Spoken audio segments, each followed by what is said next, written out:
ராஜஸ்தானில் ராட்சத பலூன் பறக்கவிடப்பட்ட நிகழ்வின் போது கயிற்றை பிடித்துக் கொண்டிருந்த ஊழியர் ஒருவர் சுமார் 100 அடி உயரத்திற்கு தூக்கிச் செல்லப்பட்டு தலை குப்புற விழுந்து உயிரிழந்த பகீர் வீடியோ வெளியாகியுள்ளது.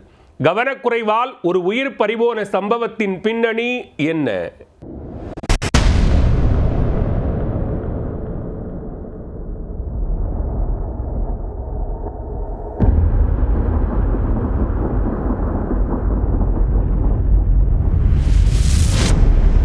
ராஜஸ்தான் மாநிலம் பாரன் மாவட்டத்தின் தனியார் நிறுவனம் ஒன்றின் 35வது ஆண்டு விழா கடந்த 3 நாட்களாக கொண்டாடப்பட்டது. நிறைவு விழாவான வியாழன் அன்று ராட்சத பலூன் பறக்கவிடும் நிகழ்வு காலை 7 மணிக்கு தொடங்கியது. பலூனை பக்குவமாக பறக்க வைக்க முன்னேற்பாட்டு பணிகள் நடைபெற்று வந்தன.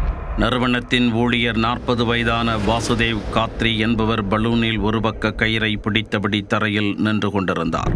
பலூனில் சூடான காற்றை அதற்கான இயந்திரம் மூலம் உள்ளே செலுத்தினர்.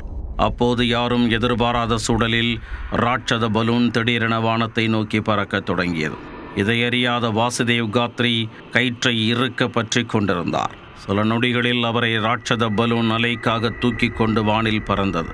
பதறிப்போன அவர் சுமார் 100 அடி உயரத்திற்கு காற்றில் இழுத்துச் செல்லப்பட்டார். பின்னர் கயிறு அருந்து அங்கிருந்து தலைகுப்புற கீழே விழுந்து படுகாயமடைந்தார்.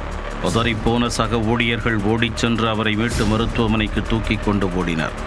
ஆனால் அவர் ஏற்கனவே இறந்துவிட்டதாக மருத்துவர்கள் தெரிவித்துள்ளனர். சம்பவத்தின் போது காத்ரி மேலே இழுத்துச் செல்லப்பட்டு கீழே விடும் வீடியோ இணையத்தில் வைரலாகி வருகிறது.